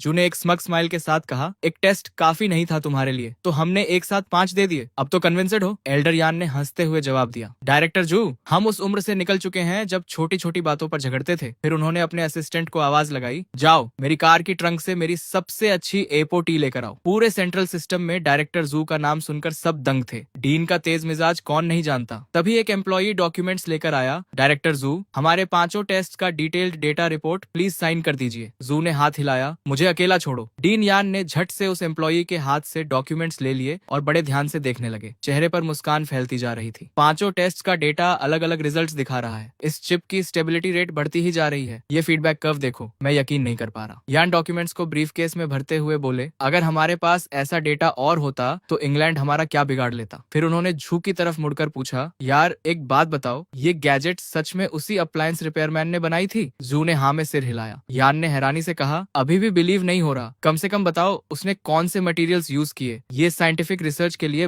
बहुत वैल्यूएबल होगा। जू बोले, ठीक है, उस बॉस को कॉल करता हूँ, सब चुप रहो। जू ने नंबर डायल किया। हेलो बॉस, मैं चैन किंग्स का अंकल हूँ, उस दिन रिपेयर के लिए आया था, याद है? दूसरी तरफ से आवाज आई, अरे तुम हो? ठीक हो गए? कॉल किस लिए? पैसे मांगने? जू ने जल्दी से कहा, नहीं नहीं, गुड न्यूज देने के लिए। जो फोटोग्राफी मशीन का मॉड्यूल रिपेयर किया था वो परफेक्टली काम कर रहा है। बॉस ने फ्लैट टोन में कहा। तो कोई नई बात बताओ, मुझे पता था। जो ने पूछा, वो आपने क्या यूज किया था उसमें? बॉस ने बेफिक्री से जवाब दिया, एक ऑर्गेनमा जार का लिड था, उसे पाउडर में पीसकर वेल्डिंग में यूज किया। एक्चुअली सोचा था एक एनिमल शेप्ड बिस्कुट टिन का लिड लूंगा, तुमसे कुछ 100 युआन ही लिए। दोस्त का भाव समझो। ये सुनकर कमरे में मौजूद सब लोग बिल्कुल स्पीचलेस हो गए। एक ऑर्गेनमा जार के लिड से फोटोग्राफिक टेक्नोलॉजी मास्टर हो जाती है? हॉट सॉस बेचने वाले ब्रांड की टेक्नोलॉजी इतनी एडवांस्ड है? यान हंसते हंसते बोले, channel boss, photography machine repair करने के तरीके तो कमाल के हैं तुम्हारे। पहली बार लगा कि फोटोग्राफी मशीन इतनी लो एंड चीज है, किसी भी लिड से काम चला लेते हो। तभी बॉस की आवाज आई, बहुत बिजी हूँ, नेबर आंट लियू का इंडक्शन कुकटॉप फिक्स करना है, उन्हें खाना बनाना है, बस अब और कोई प्रॉब्लम नहीं। और कॉल कट गई। पूरी लैबोरेटरी में डेथली साइलेंस छा गई। किसी ने पूछा, बॉस ने आखिर में क्या कहा? जू ने मुश्किल से जवाब दिया, कहा कि नेबर मिसेज लियू को खाना बनाना है, इसलिए इंडक्शन कुकटॉप रिपेयर करने जाना है। खाना बनाने के लिए? जू ने खाली आंखों से दोहराया और अगले ही पल वो स्टिफ होकर मुंह के बल गिर गए। सब चिल्लाए, एम्बुलेंस बुलाओ। कोई 10 मिनट बाद वो हॉस्पिटल रूम में थे। डॉक्टर ने बाहर आकर बताया, कोई सीरियस बात नहीं, बस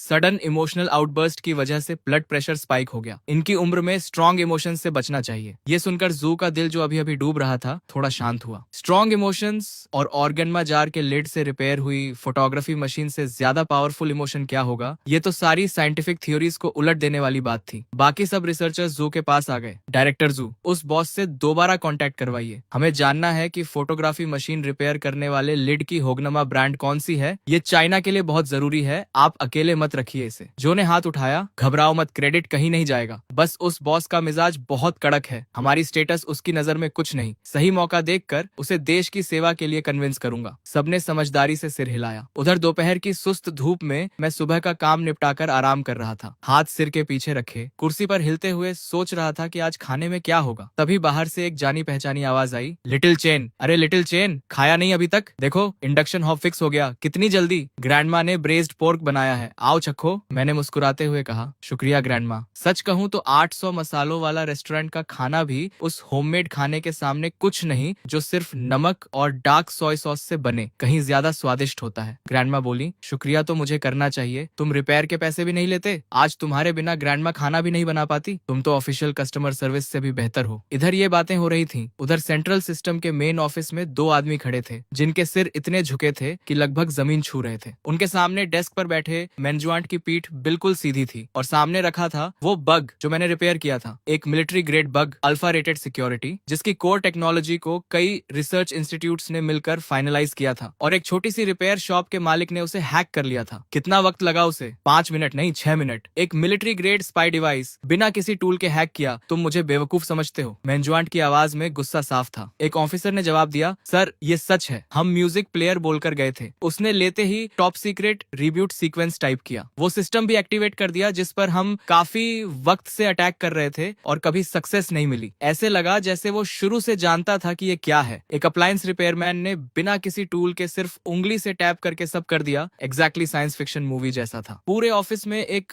भारी खामोशी छा गई। मैनेजमेंट ने कुर्सी पर टेक लगाई, आंखें बंद की, सांसें स्टेडी थी लेकिन दिमाग तेजी से चल रहा था। उस शॉप में कुछ स्पेशल था? नहीं सर, बिल्कुल ऑर्डिनरी रिपेयर शॉप थी। तेल के दाग, हर तरफ स्पेयर पार्ट्स, बेहद मेसी। हमने कई बार इंस्पेक्ट किया, कोई सीक्रेट कंपार्टमेंट नहीं, कोई हाईटेक इक्विपमेंट नहीं। मैनेजमेंट ने गहरी सांस ली, चेहरे पर डिसअपॉइंटमेंट था। जो इंसान इतनी आसानी से इसे डिसाइफर कर सके वो एक मेसी रिपेयर शॉप में बैठा हो, ये बात अपने आप में बहुत स्ट्रेंज है। या तो ये जू का हिडन एसेट है। फिर उन्होंने खुद ही आइडिया खारिज किया, नहीं, अगर जू का एसेट होता तो जू कभी बताता नहीं। तभी ऑफिस का दरवाजा जोर से खुला। डायरेक्टर सोने, जल्दी देखिए, जो झूठ नहीं बोल रहा था, 1% एक्यूरेसी सच है। मैनेजमेंट ने डॉक्यूमेंट लिया, नजर डाली और तुरंत माथे पर बल पड़ गए। ये रिपोर्ट डीन यान ने 7वीं रिसर्च इंस्टीट्यूट से भेजी है। डायरेक्टर सोने, इस रिपोर्ट के साथ हम दुनिया को चाइना की ऑप्टिकल टेक्नोलॉजी में ब्रेक थ्रू अनाउंस कर सकते हैं। और डीन यान तुम्हारे साथ नहीं आए? डीन यान हॉस्पिटल में है। हॉस्पिटल में? क्या हुआ? बीमार नहीं है, बस रिपोर्ट देखकर इतने एक्साइटेड हो गए कि बेहोश हो गए। डॉक्टर ने कहा। एक्साइटमेंट स्पाइक से ब्लड प्रेशर बढ़ गया। सोने बिल्कुल स्पीचलेस रह गए। लगता था वो दिन आ ही गया था जब चाइना वेस्टर्न ब्लॉकेट तोड़ने वाला था। तभी डेस्क पर फोन बजा। हेलो जनरल जियो। हाँ मैं जानता हूँ। नहीं, बिल्कुल नहीं। जनरल जियो, मैं जानता हूँ तुम सब यूआईओ को फंसाना चाहते हो, लेकिन जो तुम मांग रहे हो वो रेगुलेशंस के खिलाफ है। नहीं, एब्सोल्युटली नहीं। फोन उठाते ही सोने ने एक के बाद एक रिफ्यूजल्स दे दिए। चेहरा हर पल और सख्त होता जा रहा था। जाओ, मैं हेल्प नहीं करना नहीं चाहता, बात यह है कि कर नहीं सकता। सीईओ एक परफेक्ट स्ट्रेटेजिस्ट है। मिलिट्री मैन्यूअर्स में यूआईएओ हर कमांडर का नाइटमेयर होता है। वो कभी रूल्स से नहीं खेलता, उसकी टैक्टिक्स बेहद कनिंग है। पिछले साल जाओ की elite armoured division exercise area का आधा हिस्सा भी पार नहीं कर पाई थी कि कमांड ने पूरी यूनिट को वाइप्ड आउट डिक्लेयर कर दिया। जाओ की आवाज आई। योशियो के साथ मैन्यूवर्स में एक ही रूल है कि कोई रूल नहीं। वायो सुन, इस बार एक्सरसाइज फ्यूचर हाईटेक वॉर पर फोकस्ड है। हम पुरानी आर्मी से फ्यूचर वॉर नहीं लड़ सकते, तुम्हें मेरी हेल्प करनी होगी। इस बार मुझे योशियाओ को कॉर्नर करना ही है। सोने बोले, ओल्ड मैन जाओ, आर्मी के अपने रूल्स हैं, रिसर्च इंस्टीट्यूट के अपने, दोनों अलग सिस्टम्स हैं। इंस्टीट्यूट का इक्विपमेंट मिलिट्री कन्फ्रंटेशन में यूज नहीं हो सकता। सोने का चेहरा तन गया था। अगर उसने हेल्प की तो बहुत बड़ी गलती होगी। एक्सरसाइज कमांड वेपन्स इंस्पेक्ट करेगी और शक सीधे उन पर आएगा। जाओ बोले, रूल्स तोड़ने के लिए ही बनते हैं, इंसान जिंदा होते हैं। एक बार हेल्प करो, अपने बेस्ट ट्रेन्ड सोल्जर्स तुम्हारी सिक्योरिटी पर लगा दूंगा, साथ में 20 साल पुरानी म्योटे की कुछ बॉटल्स भी। मेरे पास गार्ड्स हैं, दारू की कमी भी नहीं। ब्रदर सोने, एक काम करो, लेजर या इलेक्ट्रोमैग्नेटिक पल्स वेपन कुछ भी दे दो। लैब का कोई प्रोटोटाइप जिसमें थोड़ी सी भी पोटेंशियल हो, बस इतना काफी है। जाओ की आवाज में लगभग गिड़गिड़ाहट थी। सोने के माथे पर पसीना आ गया। वो जानते थे कि ये मैन्यूवर्स आर्मी के लिए कितनी जरूरी थी। तुमसे इक्विपमेंट लिया तो एक्सरसाइज का कोई मतलब नहीं रहेगा, ये तुम्हें टफ बनाने के लिए है। जाओ बोले, ब्रदर योशियाओ की टैक्टिक्स को ट्रेनिंग कह रहे हो तुम? Hypersonic missiles, drone launches, exactly science fiction जैसा है। मेरे रेडार्स डिटेक्ट भी नहीं कर पाते और कमांड बोल देती है एक्सरसाइज खत्म। अगर सच में नहीं दे सकते तो कम से कम प्रिसीजन गाइडेंस चिप्स दे दो, मैं खुद वॉरहेड्स पर इंस्टॉल कर लूंगा। जनरल जाओ, ये प्रिंसिपल की बात है। मिनिस्टर सोने, आप तो सच में रोल मॉडल हैं, तो फिर मेरी लाश उठाने आ जाना। जाओ ने फोन पटक दिया। सोने हाथ में साइलेंट रिसीवर लिए बैठे रहे। इस बार उन्होंने सच में जाओ को नाराज कर दिया था। उधर रिसर्च इंस्टीट्यूट 7 की लैब में मशीन्स की गुनगुनाहट के बीच लैब कोट्स में रिसर्चर्स इधर उधर भाग रहे थे। एक रिसर्चर ने दूसरे से पूछा, डायरेक्ट डायरेक्टर जू इस बार क्या कर रहे हैं पता नहीं, सुना है नुओ 3 रिपेयर करवाई है, उसकी परफॉर्मेंस टेस्ट करनी है। नंदो 3, लेकिन वो तो स्पेस प्रोग्राम का अबैंडन्ड प्रोजेक्ट था। डायरेक्टर जू ने कहाँ से रिपेयर करवाया? वही रिपेयर शॉप तो नहीं होगी? वो शॉप सच में रोडो 3 जैसी चीज भी फिक्स कर सकती है? सब थोड़े बिलीवर्ड थे। उस मिस्टीरियस रिपेयर शॉप के आने के बाद से उनका वर्कलोड जैसे कभी खत्म ही नहीं होता था। पहले मशीन्स को थोड़ा ब्रेक मिलता था, अब नॉन स्टॉप काम था। तभी किसी ने आवाज लगाई, ये क्या बातें कर रहे हो, जल्दी करो, डायरेक्टर जू बस आने ही वाले हैं। बात खत्म भी नहीं हुई थी कि जू प्रोटेक्टिव क्लोथिंग पहने एक स्मॉल ब्रीफकेस लिए अंदर आ गए। प्रेपरेशंस कैसी हैं? सर सब रेडी है। अच्छा, नंदो 3 सैटेलाइट नेविगेशन सिस्टम के high precision atomic clock synchronization chip का टेस्ट ऑफिशियली शुरू होता है। नंदो 3 चिप रेडी करो, टारगेट लॉक करो, सिमुलेटेड इंटरफेरेंस सिग्नल लॉन्च करो, इंटेंसिटी लेवल 5। लेवल 5 अनाउंस करते वक्त एक स्लाइट हेजिटेशन आई, क्योंकि लेवल 5 इंटरफेरेंस लगभग वर्स्ट कॉम्बैट कंडीशंस का सिमुलेशन था। ऐसे एनवायरनमेंट में कोई भी state of the art navigation system completely blind हो जाता। शुरू करो। जू देव के कमांड पर ड्रोन मूव करने लगा। प्रोजेक्शन स्क्रीन पर ड्रोन के सारे पैरामीटर्स दिख रहे थे। अगले ही पल एनवायरनमेंट ड्रास्टिकली बदल गया। डेटा स्पाइक होने लगा। कॉम्प्लेक्स इंटरफेरेंस सिग्नल्स ने ड्रोन को कंप्लीटली घेर लिया और जो डिवाइस अभी परफेक्टली स्टेबल थी वो वबल करने लगी। Alert, drone trajectory deviation. Jodev का चेहरा देखा, डिसअपॉइंटमेंट साफ था। फेलियर, जैसा मुझे डर था। दुनिया सबके साथ फेयर है। शेन योंजो का लिथोग्राफी मशीन रिपेयर करना पहले से ही इनक्रेडिबल था। नांदू सैटेलाइट नेविगेशन सिस्टम उनकी एक्सपर्टीज से बाहर था। लेकिन जैसे ही जोदेव ने निराशी में सिर झुकाया, कमरे में सडनली एक्सक्लेमेशंस गूंज उठे। उन्होंने झट से सिर उठाया और देखा कि होलोग्राफिक स्क्रीन पर एक तीसरा डेटा सेट आ गया था, चिप के खुद के एल्गोरिदम से। उस एल्गोरिदम ने ड्रोन के डेटा को ओवरराइट करके अपना सुपर इम्पोज कर दिया और देखते ही देखते लार्ज स्क्रीन का डेटा स्टेबलाइज हो गया, बिल्कुल स्टिल, और ड्रोन स्काई में सेफली सर्कल करने लगा। ये क्या था? हमारे सैटेलाइट्स में ऐसा कुछ होता है, लेकिन नांडू सैटेलाइट में नहीं था, लेकिन चेन बॉस के पास था। जू के चेहरे पर एक्सट्रीमली स्मग स्माइल आ गई। मैंने अंदर एल्गोरिदम थोड़ा ट्यूक किया था, लेकिन मुझे खुद नहीं पता था कि मेरी रैंडम सी मॉडिफिकेशन से ड्रोन लेवल 5 इंटरफेरेंस में भी सर्वाइव कर लेगा। किसी ने आवाज में वंडर के साथ कहा, इस बंदे को इंस्टीट्यूट में ले आए तो क्या ही बात हो, लेकिन आखिर ये बॉस है कौन? क्या वो सच में कुछ भी फिक्स कर सकता है? भीड़ में क्यूरियोसिटी बढ़ गई। एयरलाइनर मॉड्यूल फॉल्टी था, फिक्स कर दिया। नांडू चिप नंबर 3 फिक्स कर दिया, और हर बार जो उसके हाथ से निकलता है वो पहले से बेहतर होकर निकलता है। ये सुनकर सीन फ्रीज हो गया। सब स्टंट थे। ये डेटा सिर्फ नंदो नंबर 3 की सक्सेस नहीं था, ये यूक्सिया की साइंटिफिक रिसर्च हिस्ट्री में एक अनप्रेसिडेंटेड ब्रेक थ्रू था। इधर जू फोन डायल कर रहे थे। हेलो चेन बॉस, मैं हूँ। रिया चिप नंबर 3 के बारे में, वो जो आपकी शॉप में ऑलमोस्ट डेड हो गई थी। बॉस की आवाज आई, तो कॉल किस लिए? पैसे मांगने? नहीं, गुड न्यूज देने के लिए। आपने जो चिप रिपेयर की वो अब 100th ऑफ अ मिलीमीटर तक स्टेबल है। ट्रूली रिमार्केबल रिजल्ट है। बॉस ने फ्लैट टोन में कहा। ठीक है, और कुछ? जू एक्साइटेडली बात करते रहे, लेकिन दूसरी तरफ से कोई एंथुजियाज्म नहीं था। सरप्राइज नहीं है बॉस इस डेटा से? सरप्राइज क्यों हूँ? मुझे चार्लेटन समझते हो? मेरे प्रिंसिपल्स हैं, तुमसे कुछ 100 युआन लिए हैं, क्या लगता है बेकार लिए? बॉस वो बात नहीं है। बीप, कॉल कट गई। जू थोड़ा लॉस्ट फील कर रहे थे, लगा जैसे वो खुद ही ट्रैप में फंस गए। एक रिसर्चर ने पूछा, मिस्टर डायरेक्टर ठीक है? हाँ, ये चिप इंस्टॉल करो, मुझे एरोस्पेस डिपार्टमेंट जाना है। रिया नंबर 3 एरोस्पेस डिपार्टमेंट से ही आई थी। उन्होंने कहा था कि ये रिपेयर नहीं होगी और लक ट्राई करने के लिए जो को दे दी थी। उधर शहर के दूसरी तरफ एक military vehicle aerospace systems department की तरफ स्पीड से जा रही थी। बैक सीट में जियो का चेहरा बिल्कुल ठंडरस था। उस स्टबन म्यूल ने हेल्प नहीं की। ठीक है, एरोस्पेस सिस्टम्स डिपार्टमेंट में जेंकीवेन से डायरेक्टली मिलता हूँ, कम से कम यहाँ उड़ने वालों का ख्याल रखा जाता है। इस सोच के साथ जाओ के दिल में उम्मीद जागी। एरोस्पेस सिस्टम्स डिपार्टमेंट के अंदर फिगर्स इधर उधर भाग रहे थे। इंडिस्क्राइबेबल केओस था। जेंकीवेन का ऑफिस किसी ऑफिस जैसा बिल्कुल नहीं लग रहा था, वॉर टाइम कमांड पोस्ट जैसा था।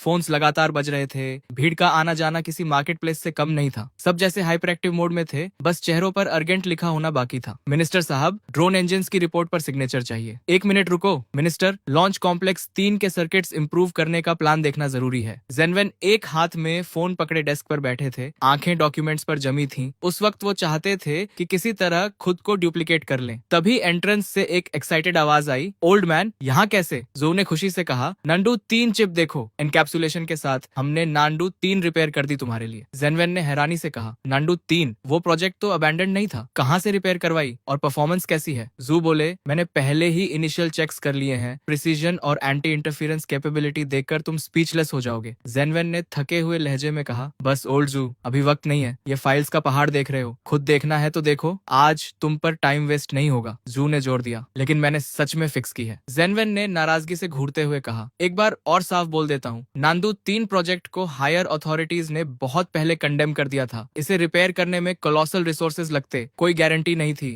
जू ने कहा, लेकिन मैंने सच में रिपेयर की है, एक बार देख तो लो। नहीं, हाँ हाँ, जेनवेन ने इरिटेशन में ब्रीफकेस दूर धकेल दिया। जू का चेहरा तुरंत उतर गया, पैर के तलवे से सिर तक गुस्से की लहर दौड़ गई। उन्होंने ब्रीफकेस उठाया और बिना एक शब्द कहे ऑफिस से निकल गए। ठीक उसी वक्त एडमिनिस्ट्रेशन बिल्डिंग से एक और फिगर निकली। जो और उनका बॉडीगार्ड, दोनों के चेहरे एक दूसरे से ज्यादा डार्क थे। जो बड़बड़ाए, ये जेनवेन भी बिल्कुल सोमिनेंट जैसा है, प्रिंसिपल का इतना पक्का कि हैंडल करना इम्पॉसिबल है। थ्रेट्स भी किए, फ्लैटरी भी की, लेकिन ये जेनकीवेन टस से मस नहीं हुआ। नंदो 3 की बात करना बेकार गया। तभी कोर्टयार्ड में उन्हें किसी की बड़बड़ाहट सुनाई दी। नंदो, वो एम्बिशियस प्रोजेक्ट जो कुछ समय पहले अबैंडन हो गया था, वो कटिंग एज प्रोजेक्ट? जाओ ने सिर घुमाया और नजर जू से मिली, जिनका चेहरा किसी एंग्री गोस्ट से भी ज्यादा सलन था। गुड मॉर्निंग सर, अभी नांदू 3 की बात कर रहे थे? ये सुनकर जू ने सिर उठाया और फ्रीज हो गए। भगवान, शोल्डर पर स्टार्स देखकर ही समझ आ गया। जनरल, हाँ, नांदू 3, हमारे 7वीं इंजीनियरिंग इंस्टीट्यूट ने नांदू 3 चिप रिपेयर कर दी है। लेकिन वो बेवकूफ जेनकीवेन कुछ समझता ही नहीं, बोलता रहा कि नंदो 3 कॉन्टिफेक्टर है। जो ने क्विकली जियो को ग्रीट किया और अपना स्मॉल बॉक्स प्रेजेंट किया। जियो ने कहा, नंदो 3, मुझे लगता था ये प्रोजेक्ट अबैंडन हो चुका था। जो बोले, वो पहले था, हमारे रिसर्च इंस्टीट्यूट ने प्रॉब्लम ओवरकम कर ली है, चिप टेक्नोलॉजी अपग्रेड हो गई है। अब इसकी प्रिसीजन इतनी है कि मक्खी को टारगेट कर सके। Anti interference capability super human level की है, आसमान गिर जाए तो भी काम करती रहेगी। और सबसे इम्पोर्टेंट, इसका खुद का इंडिपेंडेंट कंप्यूटिंग एल्गोरिदम है। फाइनली एक रिसेप्टिव ऑडियंस मिला था। जू पैशनेट प्रेजेंटेशन मोड में आ गए। जाओ अमेजमेंट से सुन रहे थे, सच में इतनी पावरफुल है। वो जनरल थे, ट्रूप्स लीड करना जानते थे, लेकिन scientific research data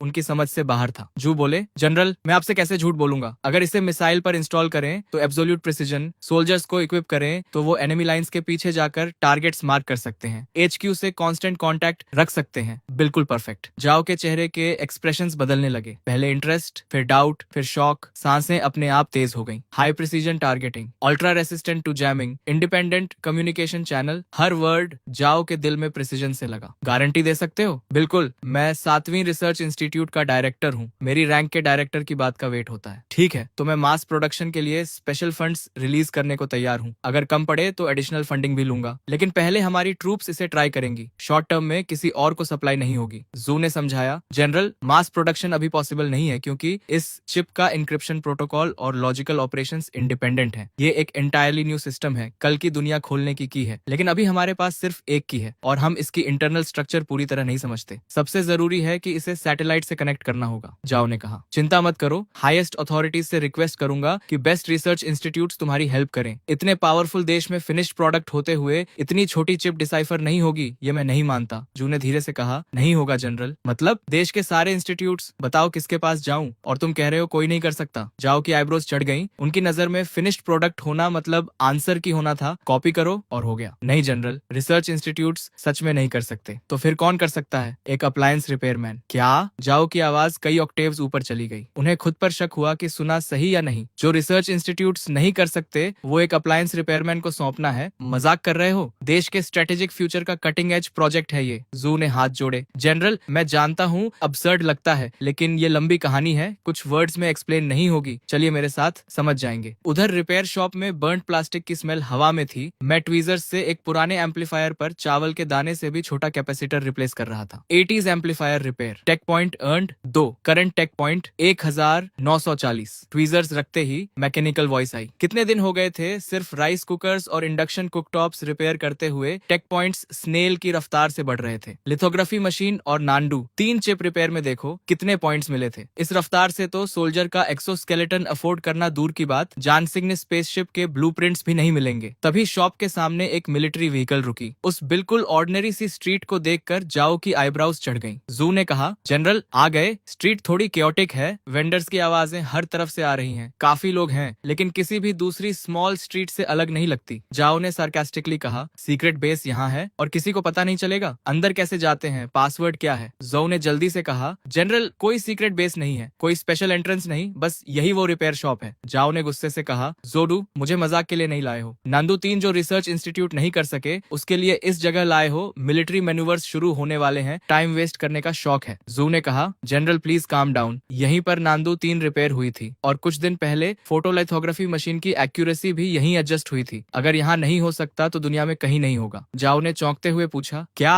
photolithography machines भी रिपेयर करते हैं यहाँ? वो जू को इंटेंटली देखने लगे। आखिर 7वीं रिसर्च इंस्टीट्यूट का डायरेक्टर है, इस कैलिबर का आदमी मुझे फंसाने के लिए झूठ नहीं बोलेगा। ठीक है, चलते हैं अंदर, लेकिन अगर वैसा नहीं निकला जैसा बताया है तो चाहे दुनिया के किंग हो, उड़ा दूंगा। जाओ ने कपड़े ठीक किए और रिपेयर शॉप की तरफ बढ़े। जू ने राहत की सांस ली। Detection of repairable objects, type 3 tactical flashlight, internal circuit short circuit, individual tactical goggles, falcon thermal imaging layer peeled off, damaged hummingbird micro communicator signal receiver module. जैसे ही वो अंदर आए, मैंने जाओ के साथ वाले बंदे पर तुरंत रिपेयरेबल चीजें स्पॉट कर ली। ये सब मिलिट्री इक्विपमेंट था और जो ग्रुप लीड कर रहा था वो क्लियरली कोई बड़ा आदमी था, आर्मी का बड़ा ऑफिसर। जू ने कहा, बॉस काफी टाइम हो गया। मैंने पॉलिटनेस से कहा, सर काफी टाइम हुआ, कैसे हैं? कस्टमर इज किंग, पॉलिट तो रहना पड़ेगा। जू बोले, बिल्कुल ठीक है, चिप भी ठीक है, जो भी रिपेयर करते हो चेन बॉस परफेक्टली काम करता है। वापस जाकर पूरी बैटरी ऑफ टेस्ट की, परफॉर्मेंस ओरिजिनल से भी बेटर निकली। मैंने फ्लैट टोन में कहा, कोई नई बात बताओ। जाओ ने साइडवेज नजर से देखा। उन्हें कम से कम 40 से 50 साल के किसी एक्सपर्ट की उम्मीद थी, लेकिन ये तो मुश्किल से 20 साल का लड़का था। प्रिसीजन इंस्ट्रूमेंट्स की उम्मीद थी, लेकिन रस्ट और बर्न प्लास्टिक की स्मेल के अलावा कुछ नहीं था। Young, smooth talking, nonchalant, arrogant, और ये एक्सपर्ट माना जाए। जाओ मन ही मन बोले, ये तो बुरा मजाक है। मैंने कहा, जनरल अभी शुरू भी नहीं हुए और तुम्हारे साथ जो चीफ और एडीडी कैंप है उनकी बेल्ट पर टैक्टिकल फ्लैशलाइट का सर्किट बोर्ड प्रॉब्लम में है। गॉगल्स की थर्मल इमेजिंग कोटिंग पूरी तरह पीलिंग ऑफ हो रही है, रात को अंधे के बराबर है, और माइक्रो कम्युनिकेटर का सिग्नल मॉड्यूल भी फ्राइड है। ये मुंह पर एक्सप्लोड नहीं होगा, इसकी चिंता नहीं है। मेरी आवाज लाउड नहीं थी, लेकिन सबके कानों तक पहुंची, खासकर जाओ के एडीडी कैंप के। उसने इनक्रेजुलसली पूछा, ये कैसे पॉसिबल है? जाओ के एडीडी कैंप ने रिपोर्ट किया, जनरल फ्लैशलाइट कुछ दिन पहले ट्रेनिंग में एक्सीडेंटली डैमेज हुई थी। गॉगल्स और कम्युनिकेटर ब्रेकडाउन हो गए थे। आज रिप्लेस करने का प्लान था, लेकिन राउट सडनली बदल गया। जाओ भड़क गए, इतना इंपॉर्टेंट इक्विपमेंट तोड़ रखा है, मिशन पर हो या पार्क में घूम रहे हो, रिपोर्ट किए बिना रिप्लेस नहीं होता।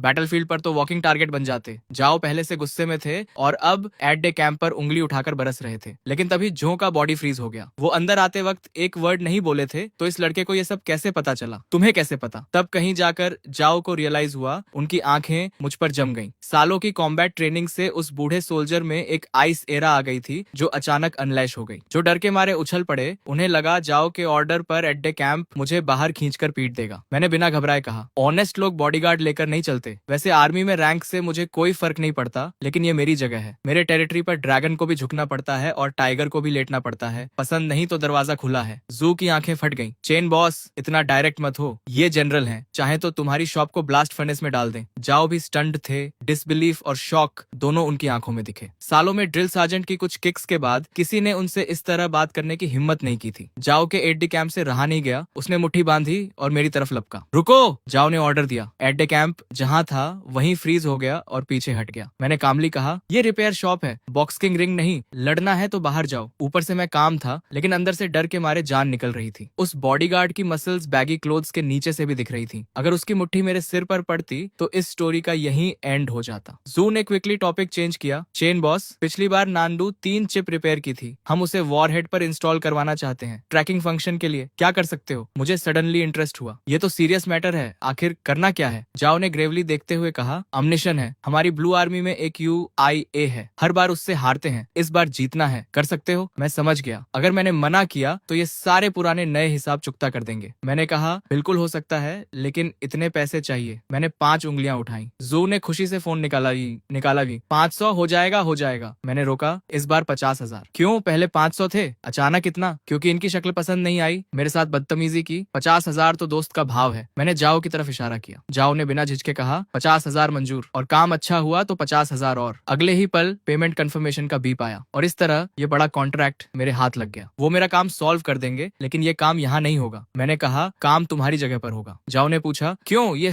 हमारा मेन प्रोजेक्ट साइट है, यहाँ कोई कॉन्फिडेंशियल इन्फॉर्मेशन लीक होने का खतरा नहीं है। मैंने समझाया, कोई ऑफेंस नहीं, लेकिन तुम क्लियरली बड़े आदमी लगते हो। सच में मुझसे नंदो 3 एक सिंगल बुलेट पर माउंट करवाओगे? उसके लिए कम से कम एक सॉलिड शेल चाहिए। वो चीज शहर के बीच में नहीं निकाल सकते। अगर वो कॉन्ट्रैप्शन यहाँ दिखी तो मैं फ्रंट पेज न्यूज बन जाऊंगा। जाओ एक बार फिर स्पीचलेस हो गए, लेकिन इस बार पूरी तरह कन्विंस्ड भी थे। उन्होंने चिप इंस्टॉल करने के बारे में सोचा था, लेकिन लेकिन ये प्रॉब्लम उनके दिमाग में आई ही नहीं थी। ठीक है, कोई प्रॉब्लम नहीं, तुम दोनों यहीं रुको, मैं अपना सामान लेकर आता हूँ। ये कहकर मैं सीधे पीछे स्टोरेज रूम में चला गया। जू और जाओ दोनों स्टंट खड़े रहे। उन्हें लगा मैं कोई सूटकेस वगैरह लेकर आऊंगा, लेकिन मैं एक घिसा पिटा कैनवस बैग लेकर निकला। जाओ ने हैरानी से कहा, बस यही और इंस्ट्रूमेंट्स? इतने सारे इंस्ट्रूमेंट्स यहाँ हैं, उन्हें क्यों नहीं ले रहे? मैंने डिस्डेनफुल नजर से जाओ को देखा और बोला, मेरा दिमाग ही सबसे बेस्ट इंस्ट्रूमेंट है, और हील घुमाकर दरवाजे से बाहर निकल गया। जो ने धीरे से कहा, खैर टेक्नीशियन तो है, जब तक योशियाओ से जीत दिलाए, जो कहे वो गॉस्पल। बाहर आकर मैंने कहा, पैदल आए थे क्या? पूरी कार है बस, प्लेन नहीं है, टैंक नहीं है, लेकिन कम से कम मिलिट्री व्हीकल तो होनी चाहिए। जो ने झट से गार्ड्स को सिग्नल दिया और थोड़ी देर में एक ऑर्डिनरी कार और एक मिलिट्री व्हीकल आ गई। मैंने मन में सोचा, बुरा नहीं, जिंदगी में पहली बार मिलिट्री व्हीकल में बैठने का मौका मिला। चलो। दोनों कार्स तेजी से सड़क पर दौड़ने लगी। मैं बैक सीट पर टेक लगाकर आंखें बंद करके आराम करने लगा। कन्वेंशनल वॉरहेड में चिप ऐड करना, ये काम चेन वेव्स रिपेयर करने से कहीं ज्यादा इंटरेस्टिंग था। कन्वेंशनल वॉरहेड का फ्लाइट पाथ, खासकर टर्मिनल फेज में, कई फैक्टर से इन्फ्लुएंस होता है। Air currents, temperature, humidity, target movement वगैरह। टर्मिनल करेक्शन वो फाइनल फेज होता है जब GIV टारगेट के पास पहुंचने वाली होती है। इंटरनल माइक्रो प्रोपल्सर्स ट्रैक्टरी एडजस्ट करके डिविएशंस करेक्ट करते हैं। कुछ घंटों बाद दोनों कार्स एक हेविली गार्डेड एनकैंपमेंट में स्लोली दाखिल हुई। ऊंची वॉल्स, इलेक्ट्रिक फेंसेस, हर तरफ गार्ड्स, हेविली आर्म्ड सोल्जर्स लगातार पेट्रोल कर रहे थे। अंदर घुसते ही एक टेरिबली ऑस्टियर एटमॉस्फेयर फील हुई। ये डेफिनेटली मिलिट्री कैंप था, कोई शक नहीं। माहौल सच में इम्पोजिंग था। जू ने कहा, मिस्टर चेन आ गए। मैं वॉन कैनवस बैग थामे कार से उतरा। बिल्डिंग के अंदर जाते ही मैं कंप्लीटली स्टनड रह गया। रिपेयर शॉप से तो रात दिन का फर्क था। एक ह्यूज हैंगर जैसी structure, open space, precision instruments से भरा हुआ, जिनके नाम भी मुझे नहीं पता थे, सब ऑपरेट हो रहे थे। अलग अलग यूनिफॉर्म्स में स्टाफ मेंबर्स अपने अपने पोस्ट पर बिजी थे, और मेरी एंट्री होते ही सबकी नजरें मुझ पर आ गईं। एक ने धीरे से कहा, वो जनरल जो है ना, पीछे वो यंग आदमी कौन है? दूसरे ने जवाब दिया, पता नहीं, कोई इंपॉर्टेंट नहीं लगता, किसी गांव से आया देहाती लग रहा है। तीसरे ने कहा, बकवास बंद करो, जनरल जो के साथ ऑर्डिनरी आदमी नहीं होता। जो ने आवाज लगाई, सब काम रोको, असेंबल करो। थोड़ी देर में दर्जनों मिलिट्री टेक्नीशियंस यूनिफॉर्म्स में लाइन में खड़े थे। जाओ ने कहा, इंट्रोडक्शन करवाता हूँ, ये जुदेंग है, 7वीं रिसर्च इंस्टीट्यूट के डायरेक्टर, और ये शेनवांजो हैं, एक रिपेयर शॉप के ओनर। सबने एक साथ मेरी तरफ देखा। चेहरों पर इनकॉम्प्रिहेंशन साफ था। एक रिपेयर शॉप का ओनर यहाँ क्या कर रहा है? जाओ ने जू से कहा, डायरेक्टर जू, इंट्रोडक्शन आप करवाइए। जू ने ब्रीफकेस से चिप निकाली। डियर कॉलीग्स, आज हम इसी चीज के लिए यहाँ हैं। सबने गर्दनें आगे की। ये क्या है? हाई टेक्नोलॉजी लग रही है, ऑर्डिनरी तो नहीं है, लेकिन काम क्या करती है? जू ने बताया, ये नंदो 3 सैटेलाइट नेविगेशन सिस्टम की चिप है। नंदो 3, वो रिसर्च प्रोजेक्ट तो बंद हो गया था, टेक्नोलॉजी नहीं थी, पैसे नहीं थे, टाइम नहीं था, ये वापस कैसे आई? बेस के सीनियर ऑफिसर ने चिप हाथ में लेकर क्लोजली देखा। सीमलेस मोनोकोक डिजाइन, ऐसी टेक्नोलॉजी पहले कभी नहीं देखी। सर्किट मटेरियल भी अनयूजुअल है, ऑर्डिनरी सिलिकॉन नहीं, कार्बन बेस्ड मटेरियल लग रहा है। प्रिसीजन देखो, कम से कम 3 नैनोमीटर से कम होगी। किस लैब से आई है, पूरा सीरियल नंबर है, और इस लेवल के इंटीग्रेशन के साथ कूलिंग का इंतजाम। जब रन करेगी तो हीट इनॉर्मस होगी। कुछ ही सेकंड्स में पूरी भीड़ चैटरिंग और एक्सक्लेमिंग करने लगी। जाओ ने सीन देखा। ये सब दूसरे रिसर्च इंस्टीट्यूट से पोच किए गए स्पेशलिस्ट थे, और इन सब ने एक नजर में समझ लिया था कि ये चिप कितनी फॉर्मिडेबल थी। जाओ ने पूछा, तो क्या सोचते हो सब? एक सीनियर ने बिटर स्माइल के साथ सिर हिलाया। सॉरी जनरल, हम इसे पूरी तरह समझ नहीं पाए। बस इतना कह सकते हैं कि ये ऑब्जेक्ट एक्सेप्शनल है, और जिस इंस्टीट्यूट ने बनाई वो भी उतनी ही एक्सेप्शनल होगी। बाकियों ने भी सिर हिलाया। चेहरों पर कंफ्यूजन और गहरा होता जा रहा था। जाओ का चेहरा डार्क हो गया। उन्हें लगता था यहाँ के लोग टॉप नॉच हैं, लेकिन इतनी छोटी चिप इनकी समझ से पूरी तरह बाहर थी। जाओ ने गहरी सांस लेकर मेरी तरफ मुड़कर कहा, मिस्टर चेन, इन्हें ब्रीफ इंट्रोडक्शन दे सकते हो? मैं तभी से डिस्क्रीटली इक्विपमेंट और सराउंडिंग्स ऑब्जर्व कर रहा था। रिपेयर शॉप से कंपेयर करें तो रात दिन का फर्क था, लेकिन इतना सोफिस्टिकेटेड सेटअप इन इनकॉम्पिटेंट्स के हाथ में, ये सच में रिडिकुलस था। मैंने एक छोटी कॉन्टेम्प्टस लाफ दी, आगे बढ़कर चिप उठाई और बोला, मुझे लगा था तुम नोटिस नहीं करोगे, लेकिन इतने क्लूलेस हो गए ये नहीं सोचा था। सबके माथे पर बल पड़ गए। एक ने कहा, यह है कौन? बच्चा है, यहाँ जो आता है कम से कम डॉक्टरेट होती है, ये तो यूनिवर्सिटी फिनिश भी नहीं किया लगता। क्या एरोगेंट टोन है, खुद ही घुट जाएगा। मैंने बिना परवाह किए कहा, इसे रिया नंबर 3 कहते हैं, ये तो जानते हो। इसकी सेंट्रल कंप्यूटिंग यूनिट 114 न्यूक्लियॉन्स की सीक्वेंस यूज करती है। तुम नहीं समझोगे, ये नॉर्मल है। किसी ने पूछा, 114 न्यूक्लियॉन्स की सीक्वेंस ये क्या होती है? हम जानना चाहते हैं कि इस लेवल के इंटीग्रेशन के साथ ऑपरेशन के दौरान हीट डिसिपेशन कैसे मैनेज होती है। मैंने डिटैच्ड एयर के साथ चिप दिखाते हुए कहा, वो मैंने ऑलरेडी मॉडिफाई कर दिया है। टिंगसन परमाबाइट और thermally super conducting material use किया है। रियल वर्ल्ड कंडीशंस में स्टेबल डेली ऑपरेशन के लिए परफेक्टली अडेप्ट हो जाती है। चिप पर ये माइक्रो परफोरेशंस देख रहे हो, ये मिनिएचर थर्मो इलेक्ट्रिक जनरेशन के इंटेक इनटेक पोर्ट्स हैं। कैलकुलेशन से जो थर्मल एनर्जी प्रोड्यूस होती है वो इलेक्ट्रिकल एनर्जी में कन्वर्ट हो जाती है, यानी सिस्टम पूरी तरह सेल्फ सफिशिएंट है। लेकिन वहां मौजूद कोई भी काम नहीं था।